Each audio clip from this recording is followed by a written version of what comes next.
Okay.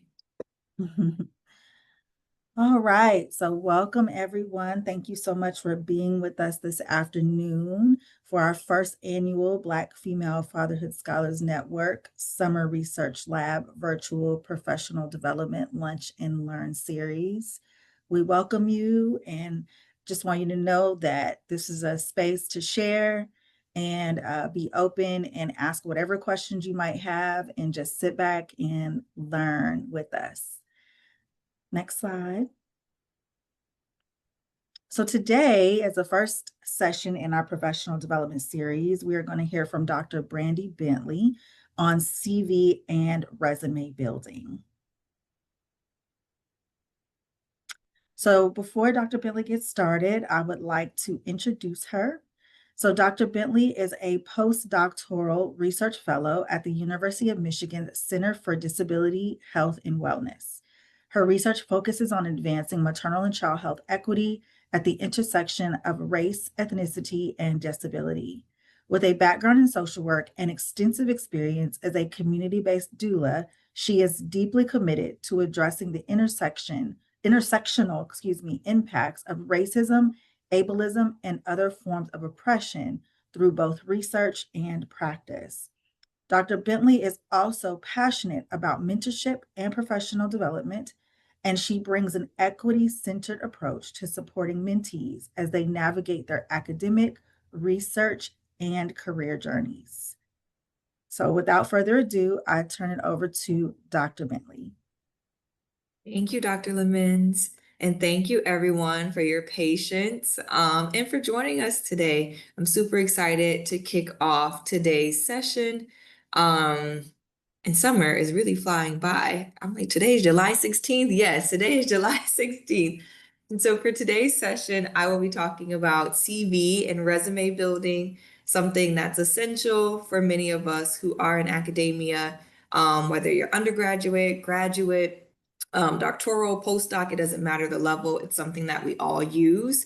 So I will be giving a very brief foundational presentation on the topic today. And while we're here, I also wanted to uplift my summer research intern, Kayla, because Kayla provided an incredible amount of support with helping me think through what are some topics and conversations and questions that students may have regarding CV and resume building. And she also shared some incredible resources as well. So I wanted to make sure I created space and recognition for her contributions to this session. And so for today's objectives, we will understand the difference between CVs and resumes. We will review and discuss a few example CVs and resumes. We'll explore some tools and resources for effectively highlighting your experience. We'll have some time to develop or revise one strong bullet point for your CV or resume.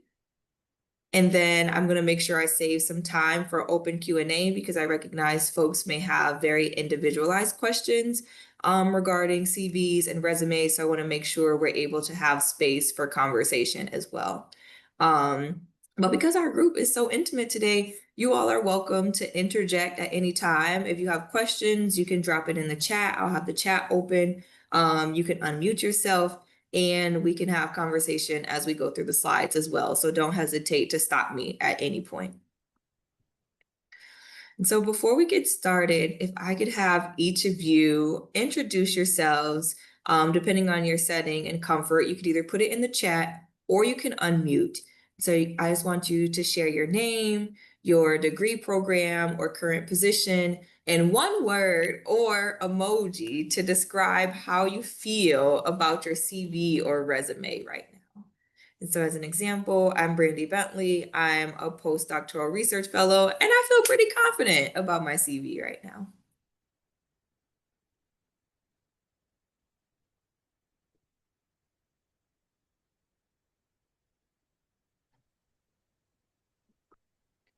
Hi, my name is Joyce.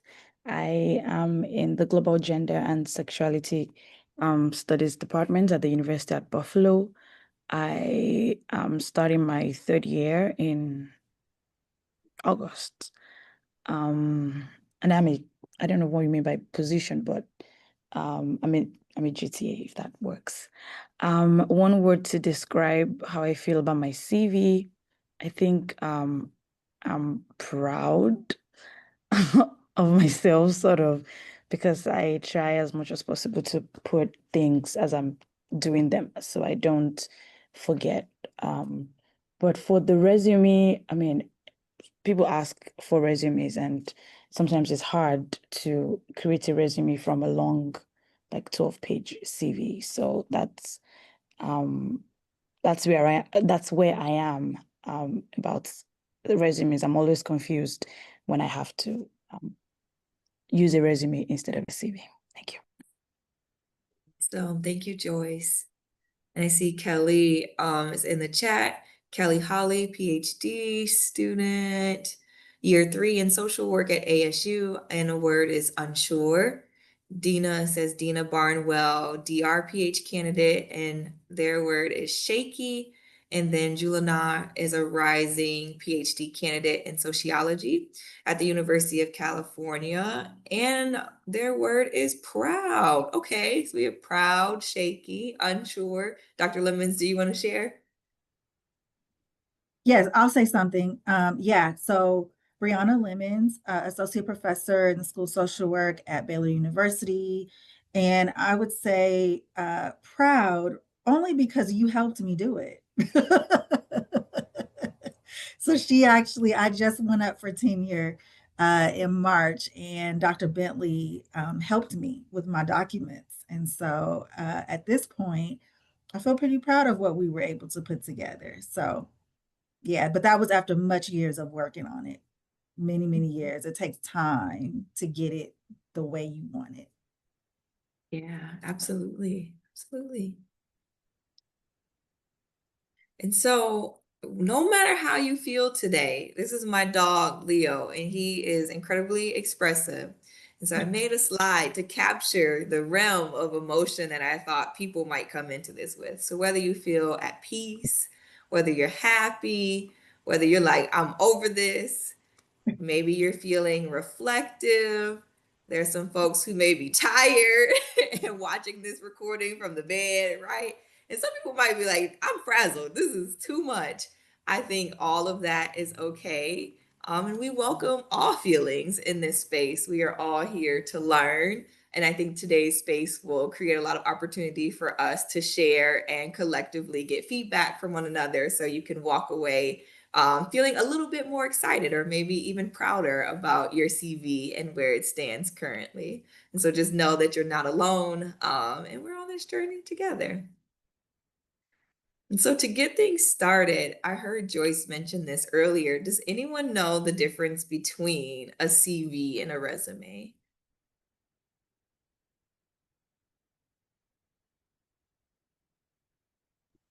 I'm just going to take a stab at that one.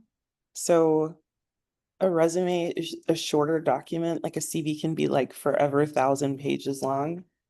And um, I'm thinking back to when I had to submit resumes for jobs. And so I think it's a shorter document and it's just focused on your work experience and maybe your education. But a CV is like everything you're doing in your community, like if you've done course design, if you've taught, like it's much more robust. Absolutely.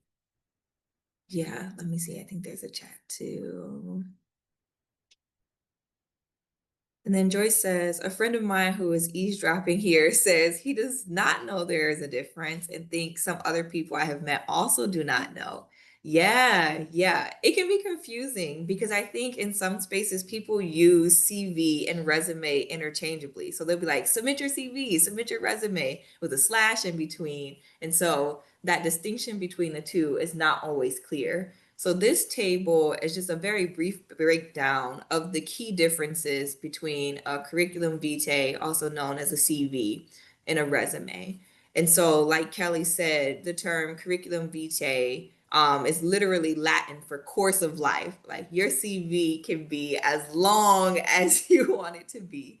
It's a very comprehensive record of your entire academic and professional history. So your CV is going to tell your entire life story almost, right? Like all of the twists and turns you may have taken professionally can be reflected on your CV, and people find that to be appropriate. On the other hand, a resume is a snapshot of that. So it's a very concise summary of your skills, your experience, and your education. And it's like, if people have used it before, I don't even know if they still have it, like Spark Notes. I don't know if folks remember Spark Notes, where they used to have the books and you could see, like, what are the highlights of this book? That's all I need. That's what a resume is. And so when you're considering your audience, a CV is typically written for an academic audience. So you will see professors use CVs, hiring committees if you're applying for tenure track or adjunct positions, if you're applying for grants, fellowships, or other research roles, they will typically ask you for a CV. They want to know your entire course of life, what has happened professionally, research experience you have, all of the above. In contrast, a resume is typically used in non-academic roles. So if you decide you want to apply for industry positions, if you want to work for government, community-based organizations, they typically require a resume. They want to know, like, what are your key highlights, maybe a few job positions you've previously held, and a very brief summary of your skills. Depending on the position, some community-based organizations or nonprofit organizations may ask for a CV, but I think, at least in my experience, I've more traditionally seen the systems that you go online and they just ask you to input, what is your education? What is your job experience? List your previous supervisor, and you hit submit. You're not having to think through all of the other pieces that are included on a CV. And so for the objectives, a CV's objective is to demonstrate the depth of your knowledge and the contribution to your field over time. So as you progress on in your career and you make more impact, publish more papers, have more presentations, people can look at that and see your entire story and everything that you've contributed to the field. It's very cohesive. And in contrast, the resume's objective is to show you're the best fit for the job. And so, Joyce, like the question you asked earlier, when you're translating your CV to a resume, maybe there's things on your CV that aren't relevant to the current job position you're applying for. And so you may have 3 research experiences in different labs, and maybe there's only one that really speaks to the role that you're looking to apply for. You can just pull that one off and put it under your work experience. And you don't have to include all of the additional details that would be listed on a CV. And so for length, I've seen some lengthy CVs. I'm like, oh, 20 pages. This is a lot. They can start to get very long, especially depending on how senior you are in your career, because it includes everything relevant to your academic career. But resumes are short. You have 1 to 2 pages, and that's about it. They're going to spend maybe 60 seconds scanning a resume, so they need to see exactly what they need to see, and you want to grab people's attention quickly. And then lastly, when we think about the focus, the CV is about your full academic history. So you could have teaching, research, service, publications. And on the next couple of slides, I'll go through the anatomy of both so we can look at the similarities and differences.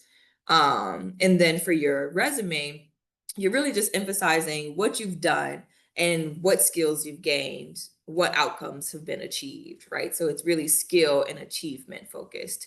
So, in very brief summary, CV, full story, resume, snapshot. Um, and I think as we go through the next examples, we'll see what that looks like in practice. And so this is the basic anatomy of a CV. I will preface this with saying, as we go through today's presentation, this is what I've learned and what works for my experience, but there is nuance. So I always encourage students to connect with their mentors, connect with their institutions, and see what the standard is, because it could vary regionally. It could vary based off of the positions that you're applying for. Different departments have different standards. And so I'm coming from a social work background. In transitioning to medicine, and even in that transition, what they required in my CV looked different, and I had to adjust that according to the med school department and what they required. So this is just to get you started. It's a guide that you can come back and reference, but know that everything might not be applicable, and there may be things on here that I have not included that you add to yours as well, and that's perfectly okay. It's no right or wrong. It's whatever works for you. So the first thing is basic. You want to have your name and your credentials. And so you put your name in the way that you like to be known professionally. And then if you have any academic degrees or certifications, you could list that. So my name will be Brandie Bentley. I'll list my PhD and my MSW. Next is your contact information. So this could be your email address, your phone number, and if you have a LinkedIn or website that you want to include, you could put that in there. I've seen that in headers pretty commonly as well. Just make sure that you're actively updating your email account. You're not using old phone numbers. And if you do list your LinkedIn, make sure it looks nice and is up to date. Don't put your LinkedIn on there and you know that you're not actively updating it. You're not making posts on there. Just leave it off if it's not something you're paying a lot of attention to. And then you have your education. So you will list your degrees in reverse chronological order. So you want to start with the most recent and then break down your history. And so you can include the degree that you earned, the institution, what year you graduated, and your field of study. And you don't have to worry. I'm going to share these slides and we have examples. So all of this will be in there if you're like vigorously trying to take notes. Save your hand. And then following that, you can also include your research interest. This is optional. And when I first developed my CV, I think I first developed a CV as a master's student. I didn't have my research interests on my CV, but as a doctoral student applying for postdoc positions, I did put a little summary of my research interests. So as people look through my documents, they didn't have to read through my research experience or the fellowships I did to get a sense of who I was. I wanted on the very first page them to know, like, these are my 3 areas. This is what I'm focused on. And so depending on where you are in your career, that may be relevant at different times. And then you have your professional or research experience. The way that you put this on here is up to you. I list my research experience first because I am more focused on getting research positions. And so my professional experience in social work or doing other jobs connected to that, I list after my research experience. But maybe you're trying to get a more practice-based position and it makes sense to list your practice experience first. You can do it in whichever way aligns best with the position that you're looking for. Next is publications. And so here you can list peer-reviewed journal articles, book chapters, reports. I've seen people put like blog posts and things like that, whether you have solely authored it or you co-authored it. Just make sure you use the proper citation format for your field and you put those in reverse chronological order too. So you want the most recent publication at the top and then everything else below that. Dr. Bentley, can I ask a question really quick? Mhm. So where you're talking about professional and research experience, I have done research, you know this, before I was accepted into a program, before it was like all official. I was doing research and I'm trying to figure out a way to be able to distinguish that from paid research. Like I was doing unpaid research and parenting full time. And I think that experience was valuable, but I don't know, do I just put in parentheses like unpaid so that people know this was like a voluntary thing? I went above and beyond just like to juggle these responsibilities, or do you have thoughts on how to distinguish that? Yeah, you could put it on there. And I don't know. Again, that like depends on the standards and what you're used to. I have not put pay next to any of my research Okay, experiences. So everything that I list, I didn't put, I would just say like whether it was a graduate research assistantship or whether it was a volunteer-based position, and then I okay, describe what I did, but I haven't ever put like I got paid this amount. But I know No, some no, people do. no, not for the, I just didn't want people to assume like I was a research assistant when actually I didn't have an Oh. official title, but I was just helping in a lab or working with a professor. So I'm trying to figure out like how do I encapsulate that work when I wasn't in a program, I wasn't a student, I didn't have an official title. Um, and so I like what you just said about volunteer based. So maybe that's what I'll use. That's helpful. Thank you so much. Yeah, I think that's what I would do. Maybe is just put volunteer research assistant. And then for your graduate research assistant stuff, it would be graduate research assistant. Good question. The next section is your presentations. So here you can include conference presentations, posters, whether you've done invited talks or workshops you've delivered. And so just like Kelly was asking before this, what you did for Summit could go underneath your presentations. And again, you're listing these in reverse chronological order. So you want to have the most recent at the top. And you can put the title, the event name, the location, and the date there.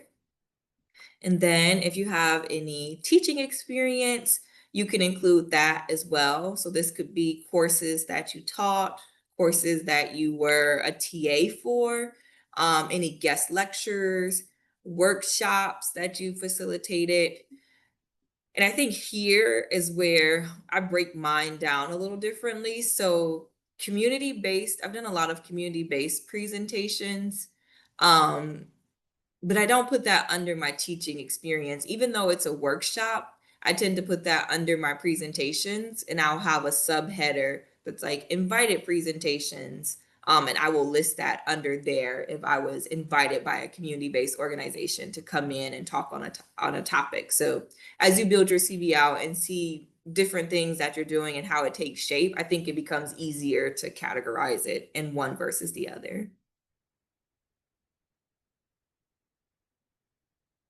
Joyce says that's what she did as well. Yeah.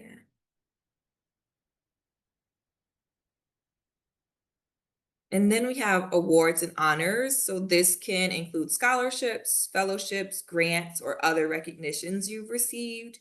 I think something that students don't tend to think about in this section is travel awards. So if your department has ever given you $200, $500, whatever the amount to attend conferences or to disseminate your work, put that under your awards and honors as well. Then you can also include professional service. And so this could include serving on committees, reviewing manuscripts, organizing conferences, mentoring students. And this is a piece that I always recommend, especially for doctoral students. Think about how you're engaging in serving on committees. When I was a doctoral student, we had a doctoral student professional development or like I forget what it was called. It was like a doctoral student organization. And I served as the professional development chair. So for 2 years, I planned professional development activities for our doctoral students and put that under my professional service. Because if you go into academia, it's priming you for serving the department in different ways. And so you can think about how you're doing that at the doctoral student level and start gaining that experience early on as well. The next section is memberships. And so if you have any professional organizations that you're a part of, you can list those there. Oftentimes departments will have funds that help students get membership into professional organizations. It looks great for your CV. People are always looking to see what networks you're a part of. And so using those resources to identify and join professional organizations is always a good idea. And then skills and certification. So if you speak any additional languages, if you have any specialized technical or research skills, if you have certifications like IRB training, mixed methods, anything like that, you can put those certifications on your CV as well. And so all together, you can see how this becomes a very long document fast. And I think especially for students who are still in their graduate programs, I used this template to help guide the decision making that I had as a doctoral student. So I would look at all of these areas and say, like, okay, my research experience is built out, but I only have a few presentations. So maybe I need to present more, or maybe I need more teaching experience.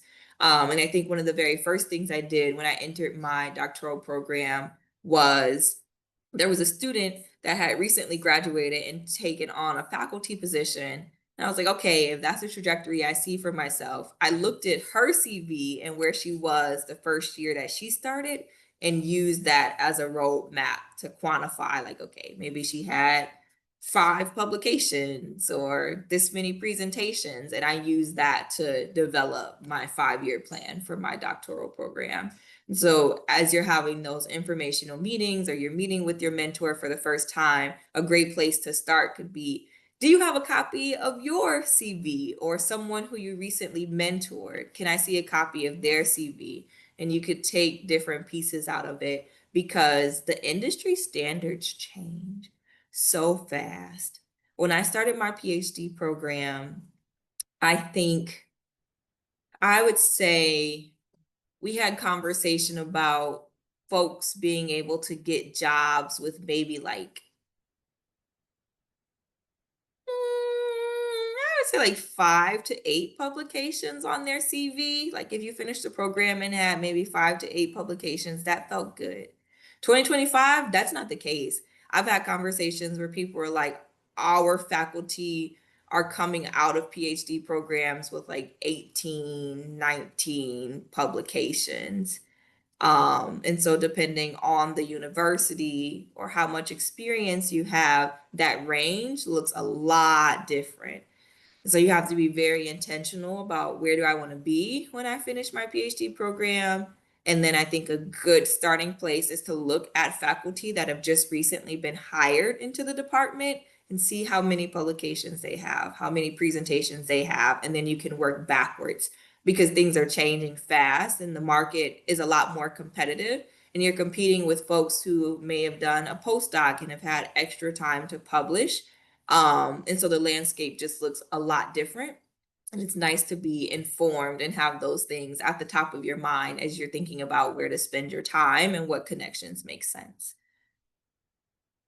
Are there any questions about CVs or any of the components on CV?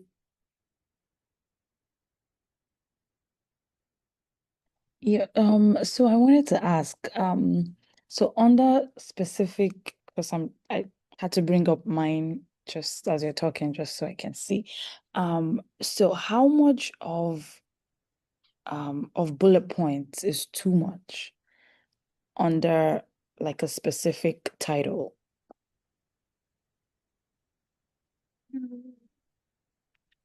Point. And Dr. Lemons, you can chime in on this too. And Joyce, if you want, I'm going to save some time at the end. So if it's more helpful for you to like share your screen and show us and we walk through it together, we can. I'm going to show you some examples and we can see.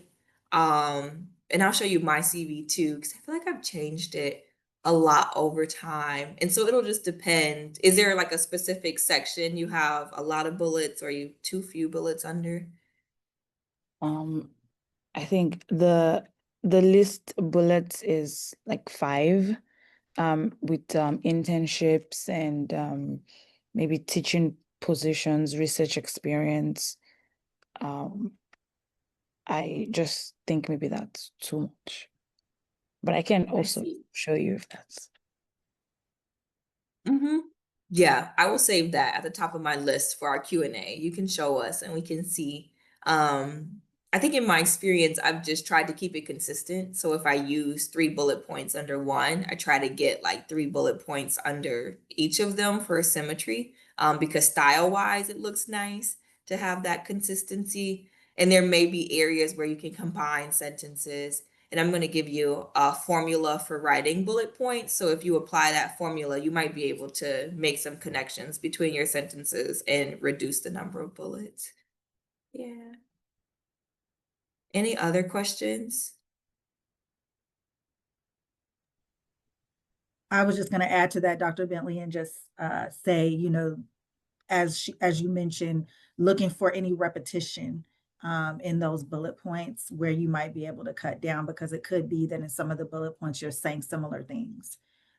So just making sure that each bullet point is actually needed and that it is distinct. So each one is highlighting a distinct skill or a distinct activity that you've done, or, so just really kind of going through all of them with a fine-tooth comb and making sure that they're all needed. Definitely.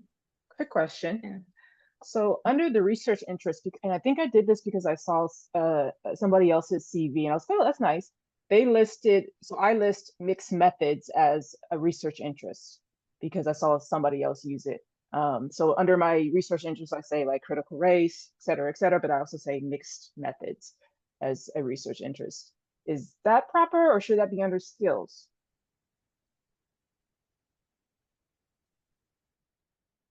I could look at an example. It's all about how you want to pitch yourself, right? So when I did my 3 bullets under my research interest, and again, this was something that I just recently adopted, I aligned it with what I put on all of my job talk and application materials. So I branded everything as like my 3 research interests are 1, 2, 3. I'm interested in this topic, and this topic. And so if there's a way for you to say, I think there's a way, and I feel like I've seen people say mixed methods, but it's maybe like a little bit expanded, because if you are a mixed methodologist, that's something that's great. Like people love that, right? And I think to highlight that, both qualitative and quantitative, and how to bring those two together is a really strong skill. And so if we look at it together, I think I'd be able to tell you like, yes, that fits under research interest, or it might make sense underneath your skills and certifications too, because you could have done a training program in mixed methods. Yeah. And so I think if I look at it, and I know you're a PhD candidate too. And so I think it would depend on like what job you're applying for, and if you want to emphasize that in different ways, and if it's like strong enough to be an independent bullet sense. I would add to that by saying, well, just asking you, do you consider yourself to be a mixed methodologist? Because there's a difference between having an interest in something and having a skill for that thing. In terms of, me personally, I wouldn't list it as a skill unless I was actually able to do it, right? So if I was called upon to do it, could I do it? Do I have the skill set to do it? Otherwise, I would just put it under interest. Yes, I am interested in this, but I'm not claiming it to be a skill of mine. Yeah. Ooh, makes sense. Okay. So I'm putting it underneath both. Okay.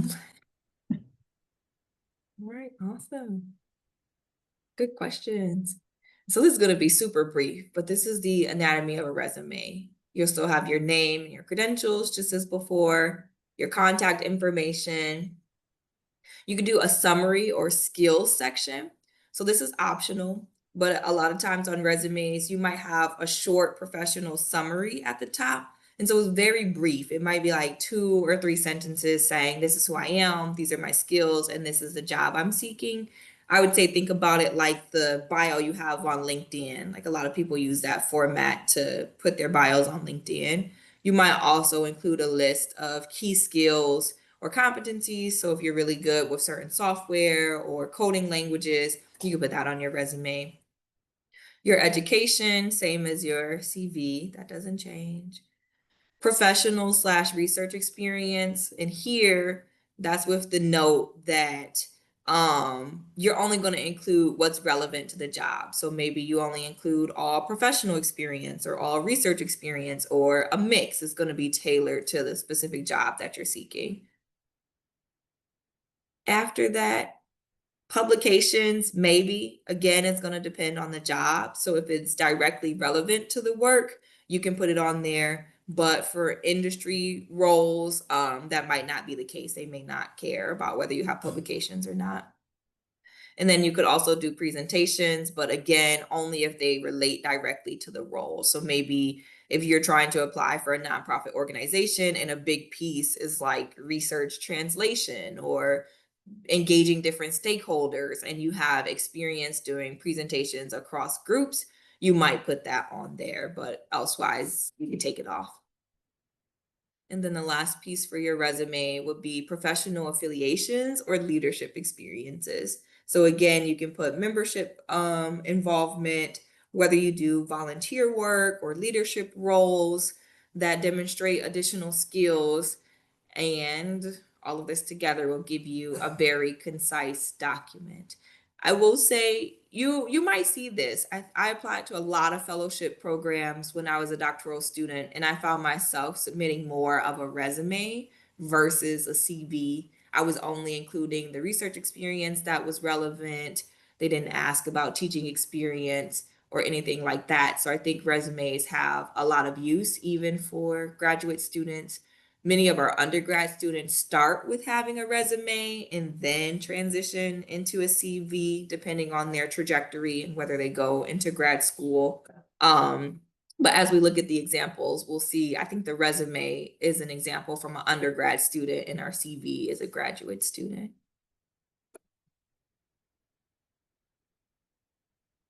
So here's some best practices for both. You want to make sure it's easy to read and skim. People, we live in a, what do they call it, microwave society. People want stuff quick and fast. They do not want to wait for the stuff to bake in the oven, right? It's like an air fry society. What can I get done quickly and efficiently? So you want to use clear headings, consistent formatting, and bullet points, and avoid having very large blocks of text. You could also quantify your achievements to show impact. So instead of saying assisted with data collection, you could say something like collected and analyzed data from 200 participants, right? To show the full scope of your work. You want to focus on your relevant skills and experiences. So you're tailoring your content, you're looking over your document to make sure that it's not repetitive, right? Look at the job description and tailor your content to fit that. So you want to read the job description carefully and adjust your language to reflect what they're looking for. I also recommend using the keywords from the posting. And so if there's keywords like project management or data visualization, do a quick control F to make sure that's planted into your CV or resume somewhere, right? Again, avoid using dense text or excessive jargon. So if there are acronyms and things like that that are specific to your field, make sure you're spelling all of those things out and that diverse audiences can understand what you're saying. I think especially in the context of research, our text can get very dense and we're using stuff like conducted this with this approach and these methods, like it can become very jargony fast. So reducing things down to their simplest parts, and just saying what you mean without all of the extra. You want to keep your language clear and professional. And on an upcoming slide, I have a resource with a bunch of action verbs you can use to start your sentences, and that helps things and keeps your impact clear. Be mindful of your length. So again, CVs are very detailed. Your resume would be more concise. Proofread. You'll have so many errors in your CV, especially because they're so long. I am a fan of old school methods. And it was funny as I was building out this presentation, I was talking to my partner and I was like, I've never used AI for like CV and resume stuff. And I wanted to include it in this presentation. I was like, I've never done any of this stuff. When I was developing my CV and resume, I used to make a 9 o'clock appointment at the career center, go to the career center, sit face to face with somebody with a red pen and look through my CV and have them like circle things I needed to change. And there is a lot of there's a lot of excellence in that method. So you're paying for graduate career services. Use your graduate career services office and hop on Zoom and share your resume and have somebody read it and give you feedback. I think especially as a doctoral student, I also would connect with my cohort, and my cohort would have CV review days where we looked at each of our CVs and made recommendations. to this day, like one of my best friends from my cohort, we still do that. We meet once a month, we share our CVs, and we go back and forth to see if there's something that we missed or that we need to look at. So I always have multiple eyes proofread my CVs before I submit it, because it's easy to miss stuff because we're looking at it and we're changing it so often. It's easy to miss if you've made a mistake somewhere. And then I can't see my last one. Update regularly. So maybe you make a habit of, like, on the 17th of every month, you sit down and set a calendar reminder to just quickly look over your CV. What's worked for me the best is anytime I have a new publication, presentation, whatever, I sit down and put it on there immediately because I don't want to forget. We do so much in our lives. It's so easy to forget when things happen. And so implement some type of system where you're regularly thinking about and checking your CV. And even if it's like you just do it and you don't have any updates, make a new file so that you know, okay, I just updated this July 2025. I'm good to go. Any questions about these best practices?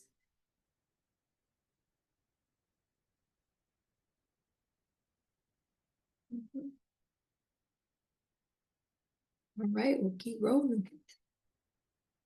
So this is just a little bit on formatting and style. So you want to keep your formatting clean and consistent. Use the same font size, spacing, and style throughout. When I was growing up, people used to always say, like, don't use Comic Sans. I don't know what the equivalent to Comic Sans is now, but you don't want like the cartoony fonts. You want something very clean and nice. Make sure that you're bolding and italicizing your text consistently. So don't use it if it's not necessary, but maybe all of your headers are in bold or certain positions are italicized. Like, make sure that is consistent. I've said this throughout as we talked about it earlier, but list your experiences in reverse chronological order. So start with your most recent work and then go backwards. And so this helps people see what you've done most recently. There is nuance here though. Certain positions will have you do it the opposite way. So just pay attention to job postings and to different requests to make sure you're doing it in the order that they ask. Use a single column, so avoid using multiple columns, and I'll show you an example of that. It can be really hard to read, and a lot of organizations are using applicant tracking systems. And so these are AI platforms that scan your resume and CV before a human touches it. And if you use the multiple columns, sometimes it can be hard for them to read and pick up the information that it needs to get. So it's better to just use one column. Use clear headings and bullet points so you can break your paragraphs down into quick bullet points. It makes it easier to read. You could use Google Docs or Microsoft Word, but always save your document as a PDF. Never submit your CV or resume in Word format because you don't want people to be able to edit it. And you can make sure that the formatting is crisp if you save it as a PDF. So always make sure when you update your documents, you have a Word copy and a PDF copy, and then you submit the PDF copy and use your Word copy to keep making edits. Because your Word, it doesn't keep the formatting when you open it on different devices. If you save it as a PDF, the formatting will be consistent no matter how people open it. Be careful with abbreviations. So if you have abbreviations that you think might be common knowledge, still spell it out the first time you use it. So somebody might be like, IRB is common in academia. We talk about it all the time. But you want to make sure you're spelling out Institutional Review Board and then put IRB in parentheses if you're using that in your documents. Use standard fonts, and I'm sure this list, there's like other standard fonts you could use too, but our classics are like the Times New Roman, Arial, or Calibri. And anywhere from like 10 to 14 is usually okay, with 14 being your name. Like that's the biggest thing on the document if you wanted to increase that font size. Make good use of the white space. So you want to make sure you have at least 1/2 inch margins all the way around. I know people will stretch their margins to have more content.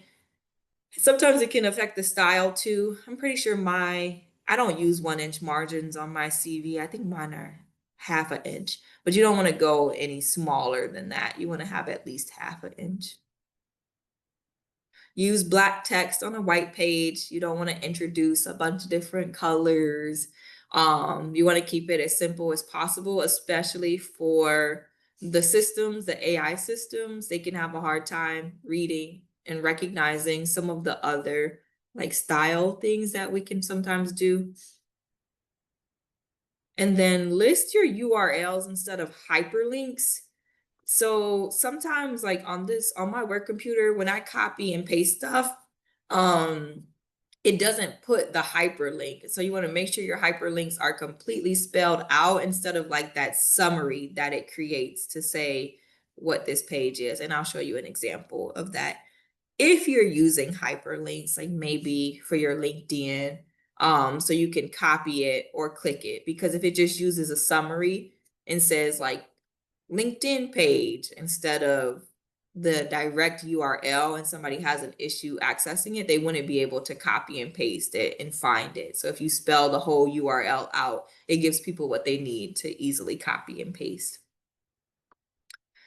And then like this is an example. So this is the full URL, but sometimes when you copy and paste stuff, instead of the full URL, it might just put the title to this YouTube video. So it might have just say, make your resume ATS friendly instead of putting the link. So when you're using links, just make sure you spell it out with all the letters and numbers and stuff like that.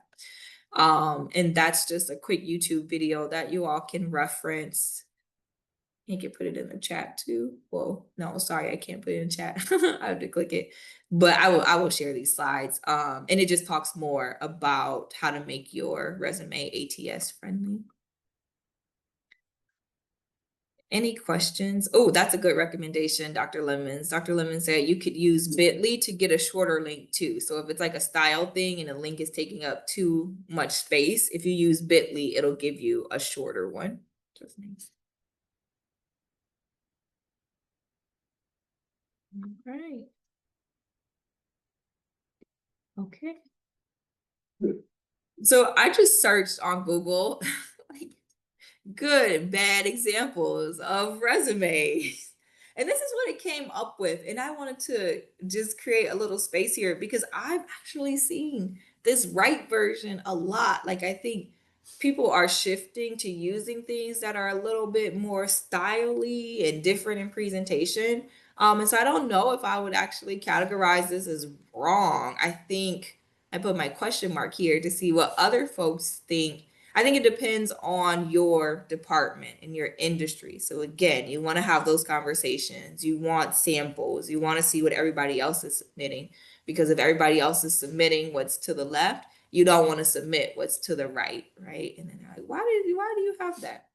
We'll also caution you about having your photo on your CV if you don't have to, right? It's not recommended to have a picture of yourself, depending on where you're applying and how the CV is being used, because it can result in like people making assumptions or if they have biases that doesn't come across if your picture is not on here, right? Like maybe I have to Google it if I'm curious about what's your identity or what you bring. But when you put your picture there, it's already there, and people may have implicit and explicit bias towards how you show up in the world. And so be mindful of that. And again, it depends on how your resume is being used. But I'll pause here to see if folks have thoughts about the differences in style or what your experiences have been. I do. I have a quick question. With what you just said about not putting you cautioned about not put your photo, what about the LinkedIn in that regard? Because they can go to your LinkedIn and instantly see as well. Or your website, if you have a website. Mm-hmm. Yeah, that's a very good question. It's for me, it's like it's ease, right? The link is there. I did a project and we were looking for research assistants. And the project is like cervical cancer. So we were looking for very specific research assistants because we're doing interviews with Black physically disabled women, and we needed people who matched the identities of the folks that we were interviewing. And somebody reached out to the department, and they had their LinkedIn link on their CV. And so I just clicked it and I was like, okay, this person does not match the identity that we're looking for. And I know that because I can see their identity information on their LinkedIn. They shared it and they had their picture there. And so I was like, okay, this is easy. This is not who we're looking for right now. But nobody else on the team saw that, right? And so like, we're gonna set up an interview with this student next week. And I was like, no, I don't think that's what we're looking for. And they're like, oh my gosh, we didn't notice that. And nobody had looked at the LinkedIn. So it's like maybe people are looking at your LinkedIn, but they have to do that extra step of clicking the link, right? But if your picture is there, they don't have to do anything. It's just there, right? And it's on the stack of resumes that they're receiving. And so it's up to you. And again, I think it depends on where you're applying, why you're applying, and what it looks different. So it's kind of a case by case thing because maybe in certain community spaces, I want people to see. I mean, I'm a Googler. I know people are Googling me. I know they do because folks have pulled pictures of me. I'm like, where did you get that from? You Googled me.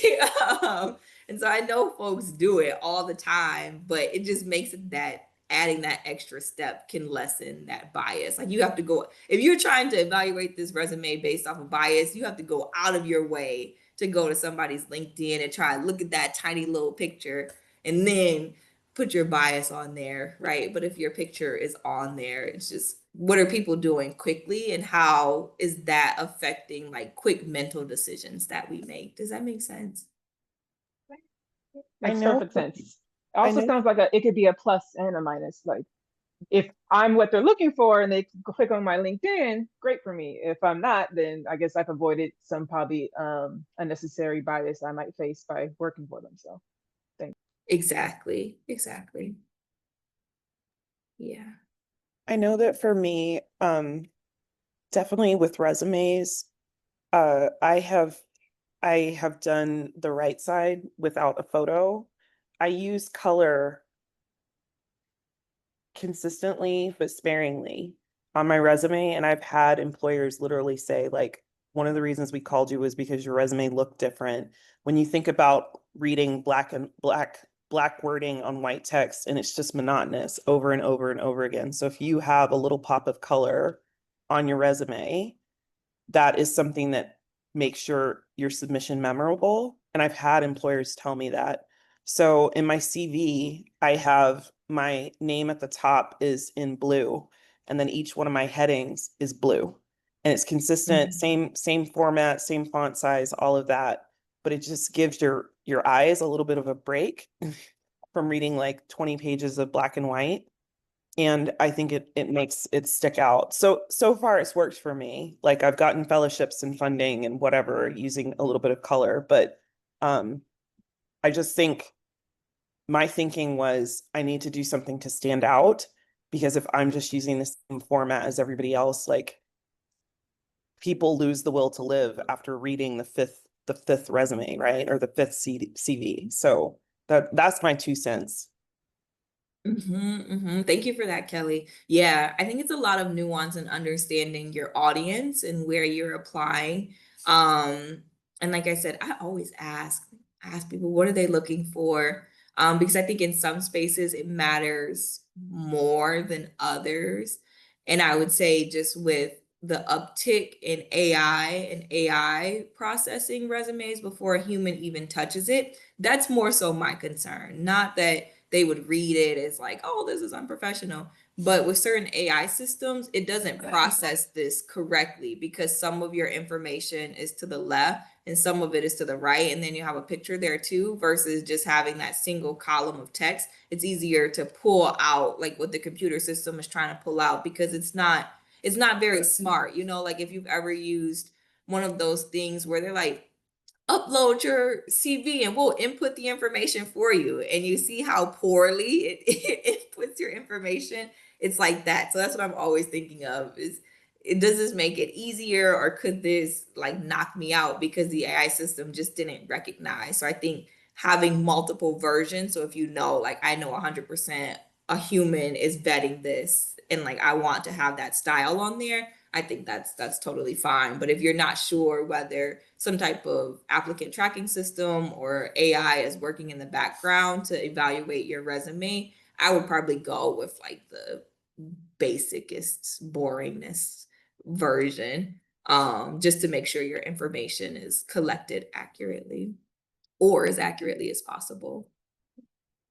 Yeah, I have also used the one on the right, without the picture for my resume once, and I think that's because I needed space, like more space, and that's why I used it. But I have a question about this references, because the way this references, the heading, that's how it is in my CV right now. But I just wanted to know, do we have to list, is it advisable to list the references or just leave it like this? So you're saying you just haven't listed it as like available upon request? Yeah, I feel like I've seen that pretty commonly. With most of my applications, they will ask me to specifically provide a list of references, and that changes depending on what I'm applying to. So I don't keep just a static list because those three people might look different depending on the role that I'm applying to. So I think it's fine if you have it like that. Yeah. Good questions. All right. So here's a sample CV. I have the links to these embedded in each of the slides, and it's going to take you to a list of sample CVs. I went to the University of Illinois, Urbana-Champaign, and I think our graduate college has really great resources for CV and resume writing. So I pulled resources from there, and I'm currently at the University of Michigan. So I pulled a lot of resources from there too. So I have links to everything throughout. We have 20 minutes, so I'm not going to spend too much time here so that we have a little bit of time for you all to share and ask questions too. Um, but you can see it's simple, like your education, this person put their research interest and they summarize it as one sentence. So investigations to improve seismic force resisting systems through simulations and various visualization techniques. And so maybe that includes like your mixed methods interest, or if you had a one sentence summary. They have their experience, so graduate research assistant, and they were also an undergraduate consultant. It's about 2 to 3 bullet points that are very action forward. Underneath, they have their teaching and mentoring, honors and awards, grants, publications, conference presentations, and they removed some of the information for confidentiality. But it's pretty straightforward, and I would say this is a good sample for a graduate student, because this person, they have their dissertation title, so I know that they're a doc student. And then you could have when it's expected, you can put your title.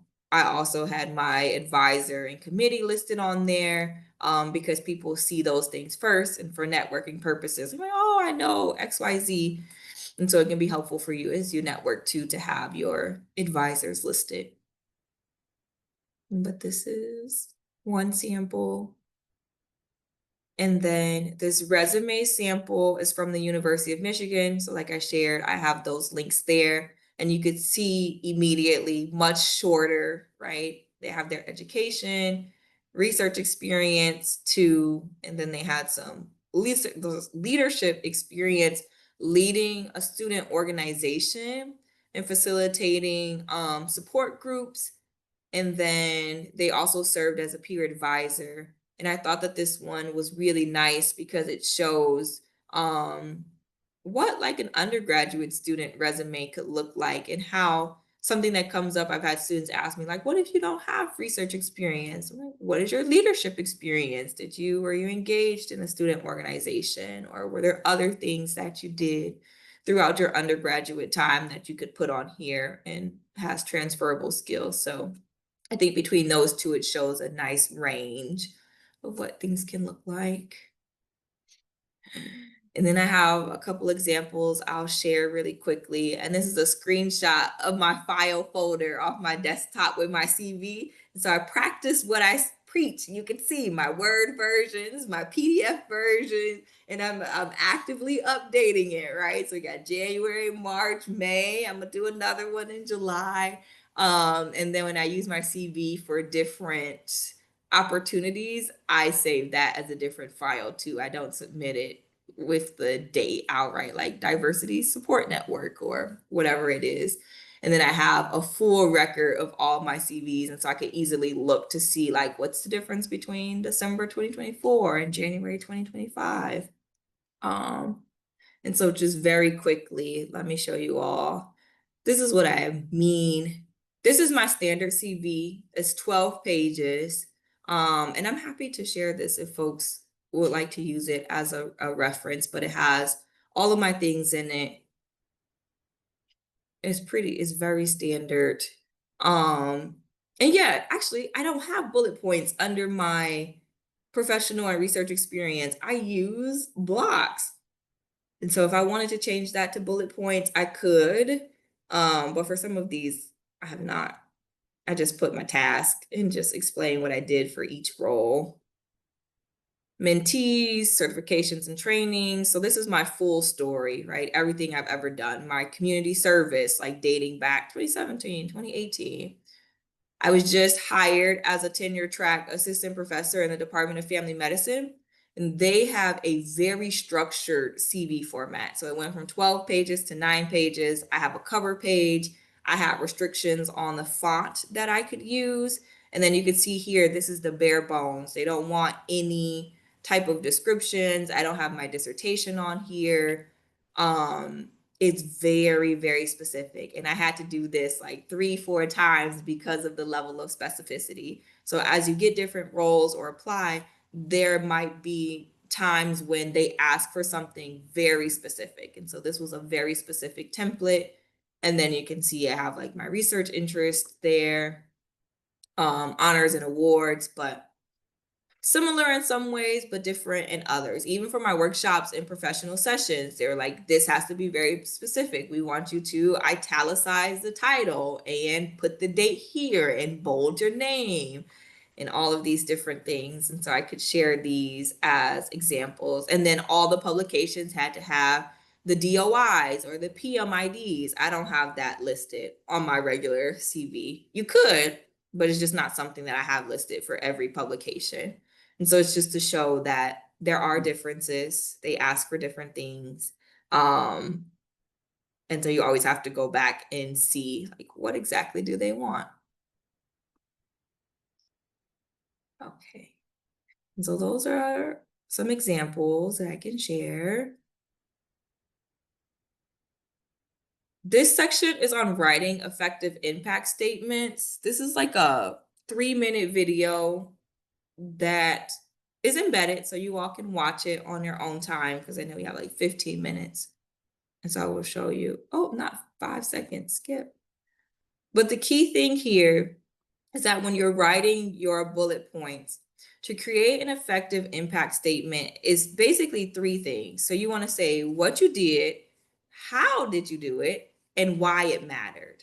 And so in a second, we'll walk through an example of that. So this is like a very basic formula. They call it the bullet point plus formula to make really strong impact statements.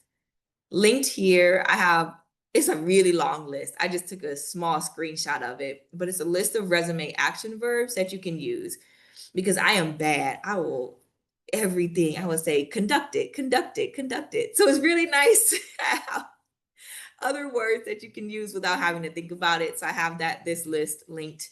So you could use that as a resource as well and create some more diversity with the language that you're using in your CV.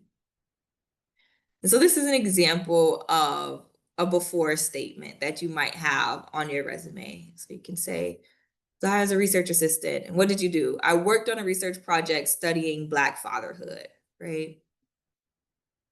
But after, if we throw some of those keywords in there and think about that formula, we could change it to this, right? I collaborated with an interdisciplinary team to investigate barriers and facilitators of non-resident African-American fathers' involvement with their children, conducted qualitative analysis using a phenomenological approach, and analyzed 8 in-depth interviews with deduced software to identify and summarize key findings, and then developed critical insights that inform culturally responsive strategies for service providers to improve father engagement and family well-being, right? So why does that work? Because we have our action. We know what we did. We worked with an interdisciplinary team looking at barriers and facilitators of non-resident African Americans' fathers. What was the context? How did we do it? We conducted qualitative analysis using a phenomenological approach and analyzed 8 in-depth interviews with deduce, right? So in that one sentence, we have a lot. It's like, okay, she has qualitative skills. She understands in-depth interviews and phenomenology and has an understanding of deduce, right? So I know which software you use. So you're telling me about a lot of skills in one sentence. And then what was the result? So you want people to know, like, what did you get out of that? We developed critical insights that inform culturally responsive strategies for service providers to improve father engagement and family well-being, right? And so you get all of that now in your updated bullet points. So it's very rich in those skills translation, the topic translation, all of that comes out. So I think that action, context, result, what you did, how you did it, and why you did it, gives a really good template for making strong impact statements for your resume.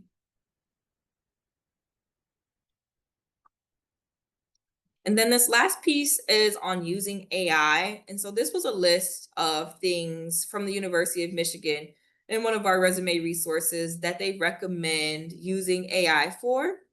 And so maybe you want to use it as a brainstorming partner. So you could copy and paste a job description and ask it to summarize the most important keywords and skills. So you can look, make sure it's matched. You could use it for tailoring your document. So you could copy the job description and resume and ask, where does my resume match up with the job description? What skills are missing? You could have it review your resume and tell you how effective your bullet points are for a specific role. And then you could also ask it to provide suggestions on how you could improve them. And then if you needed help, you could upload your resume and then ask it to optimize your resume for a job for a certain position. And so these are just a few example prompts. I'm sure if you Googled like prompts for resume CV building, the AI thing is going to tell you some more different prompts because everything is AI generated now, right? I also, this is a video. We have a service called VMock. And so it's basically like a smart resume reader. So if you're an undergraduate student at the University of Michigan, you can create an account on this platform, take your CV, pop it into the system, and it scores it for like impact, presentation, and competencies, and gives you customized feedback on how you can articulate things differently. I've never used this before. I don't have access to it because I'm not an undergrad. But I wanted to note it because it's possible that your institution has very specific resources and tools. University of Michigan also has GPT. So we have like our own internal chat GPT system that they recommend we use because chat GPT, if you don't adjust your settings, is like using your information to train it. And so with our internal GPT system, it keeps your information a little bit more private. And so that is something to be mindful about too, is like, does your university have its own chat GPT system, which I'm sure more universities will continue to evolve and push out as we go on. And so these are just important reminders I want folks to be mindful of. I'm still like very new to AI and using it. So I'm always like, what are my hesitations? And things I've seen, don't copy and paste your information without editing it. Everybody will know that you used AI. It also can generate false information. So make sure you're reading things closely. And make sure that if you use it to help you with like adjusting your bullet points, that the information is accurate. because although it could sound like very flowery and pretty, and you're like, yeah, this is good, it might put stuff in there and you're like, wait a minute, I didn't do that, or that's not like what I needed it to write, right? So don't rely on AI to do all the work. Don't skip proofreading. Look at your documents and make sure it's accurate and correct. Don't ignore the job description. Like, you could go old school copy, highlight the job description and the things you want to pull out, or do it in Word. And don't forget to add your voice. I think it's going to be very interesting as we continue to see the evolvement of AI. I think as a collective, we lose the uniqueness of humanity, and people's voices are not coming out. And especially for younger generations, they have not had time to develop their own writing style. They don't know what their voice is, right? So I think we will see some interesting transitions in that. So don't forget to add your own voice and your own style. And then lastly, don't input sensitive information and data. This is one I'm a little less familiar with. So if that's a concern, like if you have a job where you've signed a non-disclosure agreement, or you're working with sensitive data or sensitive information, be very careful about putting your resume in AI. I would even recommend like maybe not putting your whole resume in there at a time, but pulling out pieces you want support with, making sure you're de-identifying it. If there's names or stuff like that, just leave those off as you get support, because I don't know like where that data goes or how it's being used to train the system. So just be mindful about how your information and intellectual property are being used, because that's your work and that's your representation of your work.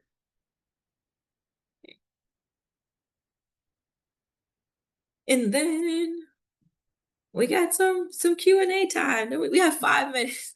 I tried, y'all. I really tried.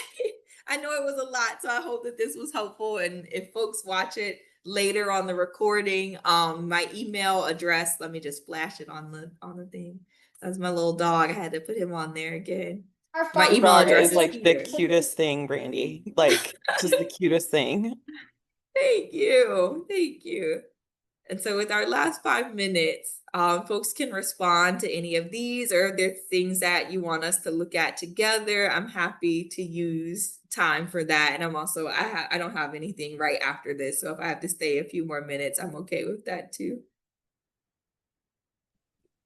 Thank you, Dr. Bentley. I was proud at the beginning, but it looks like now it's it's it's a little bit not overwhelming though, but enlightening because of all the tips and tricks that you pointed out. And I have written those down.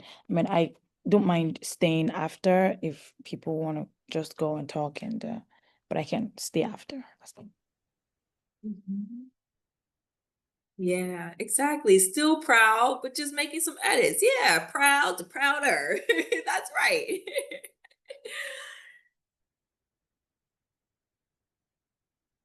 Any other questions or reflections? Thank you all for joining me. This was fun. I really enjoy doing stuff like this. And so I'm glad that you all were able to join and share this space with me.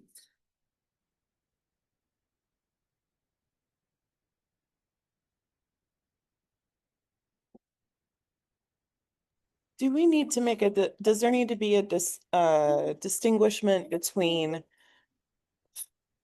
sorry, I'm thinking like, so funding that you have received versus grants that you have applied for? Maybe you didn't get the grant, but you applied for that amount. Does there need to be a Mhm. differential between those two? Okay, I usually make that distinction in mine. okay, So yeah, but it's all under grants. So I put it all yes, under grants, but I just note the ones that I received versus the ones that I applied for but didn't receive. So I definitely denote that. okay, thank you, that's helpful. Yeah. Mhm. Yeah, that's a good one. And different departments can have, so I know when I did my med school template, they said you can list stuff that you applied for, but it wasn't funded, but they had a timeline. It was like you could only leave it on your CV for a certain amount of time, and then they asked that you take it off. So you could always ask the department if they have stuff, but it's still nice to see what people apply for, especially in this, current climate, because a lot of folks are applying for stuff that's not funded. It just looks a lot different, so it's still nice to list what you applied for on your CV. I just wanted to add something really quick too, particularly for those who are wanting to go into academia. So when in the section where you list out your publications, more and more institutions are wanting you to actually discuss your role in the publication. So as opposed to just listing the title and the author names and things, and you always want to bold your name in the title wherever your name sits in that publication, you want to make that clear. But also, you know, if you wrote the introduction, if you wrote the lit review, like whatever your role was in that publication, you want to make that clear, because just looking at, you know, a citation, no one really knows who did what, right? And what role you may have played. So you want to describe that. And then also you want to, if you can find the impact factor of the journal, you want to list that as well. When you are listing out your publications, try to include the impact factor also. I know at Baylor, they want us to annotate all of our publications. So, you know, putting like a little description below each publication is something that we're all required to do. Oh, okay. This is good. Yeah, thank you for sharing that, Dr. Lemons. I had to do the same thing. They asked me to submit bibliographic notes. So I had to pull citations off of my CV and write a blurb about what the importance was. And exactly like you said, you had to say, I contributed to the study design, literature synthesis, and interpretation of the findings. So for each one, I had to say exactly what I did and what was found, how it pushes the field forward. And so even as you're doing your papers now, I think this is a good practice to have. Like every time you publish something, write a little bibliographic note and save it, because it builds the basis of like your cover letters. You can always reference like, this is the work that I've done and this is how I pushed the field forward. And then if you use like NIH ask for a bio sketch, you have to do something like this for your bio sketch too. So I think having that language and thinking about different CV formats and where this is used could be helpful, because some of these papers I did as a doc student and I pulled this stuff from like job applications and cover letters. I was like, oh, I wrote about this paper before. I could easily pull and drop that in. Dr. Bentley, will you share the bibliographic notes with your, okay, because that's amazing. And then I had a question. I always have questions. So there's a faculty member in my program, and she is very type A, which is not how I am. And something that she does with her CV is she doesn't just track, like she doesn't say that she mentored students. She will put the name of the student, the role that like she plays. Was she a dissertation chair? Was she an advisor?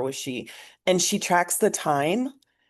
Do we need to have that minutiae? Like she'll say like, I've invested 50 hours of time over the spring semester with this one student. And I'm not type A and I'm not that organized. And so I didn't know if that was like a realistic, if I need to do it, then I'll figure out a way to make that happen. But I didn't know how common that was.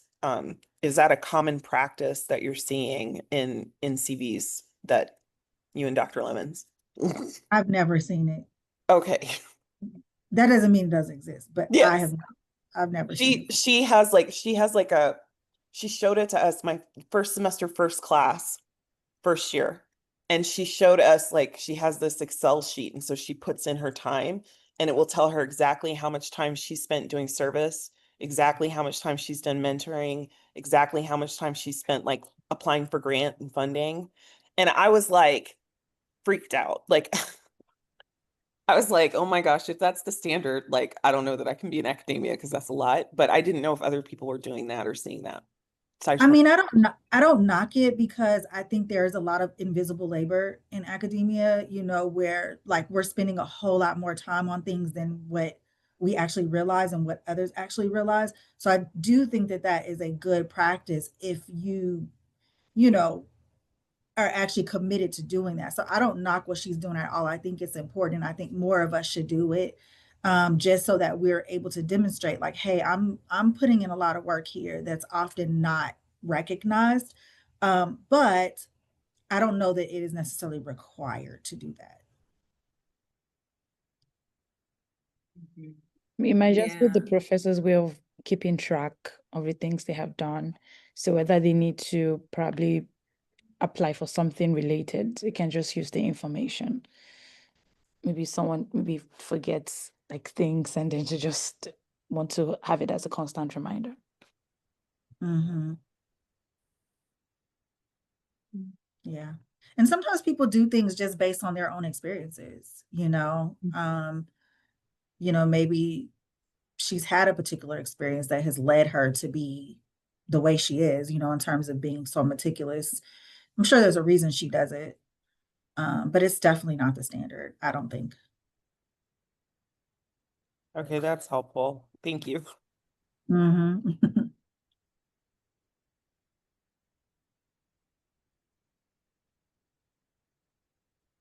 Anything else?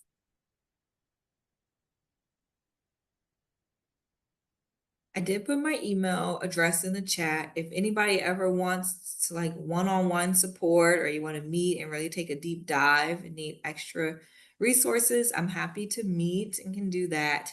And I'm always happy to like review application materials or look over CVs. Just send it to me in advance because my head starts to hurt if it's too late. But if you send it to me in advance, I'm happy to be an extra set of eyes and help proofread and look over your materials. I'm really good, I will say, I'm really good with formatting. Grammar, not my strong suit. But if there's an issue with formatting or you have like a table or something like that, I can notice like, oh, your margin is off by 0.5 right there. So I'm always happy to help with those types of things.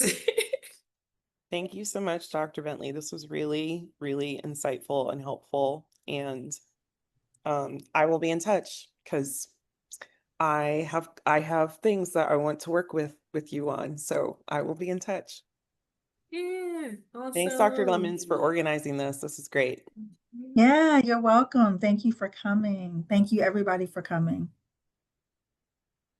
And we look forward to seeing you at the next one. So our next session will be July 29th, where we will be talking about mixed methods research with Dr. Daphne Watkins. Julana, I know you mentioned earlier your interest in mixed methods research. So we'll have a mixed methodologist with us on the 29th. So we look forward to hearing from her. And I think all of you have registered for that. I took a look and I think I saw all of you register. So we look forward to seeing you then too. I mean, I have to Awesome. register because that's what I'm using for my research and I have no idea. Oh, she is wonderful. You are Very going to good, yeah. enjoy her. She is really good. She has a whole mixed methods like program. It's actually coming up August 4th to the 7th. It's pretty reasonably priced too. It's under $2,000.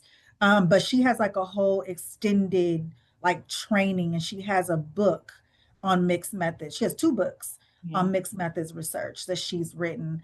She's doing like a short version of her longer training for us, but the longer one is like 3 days, and she really goes in depth on mixed methods research. And it's a certificate program. So Dr. Bentley and I have both completed that certificate program. And Dr. Senville too.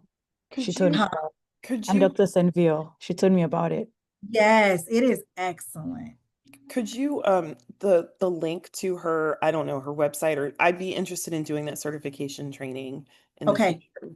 If you could drop the link, email it or whatever. Yeah, we Be can email amazing. it. We can Thank email it. you. Yeah, and I'm sure she'll share it too. Kelly, you register for that one too, right? Yes.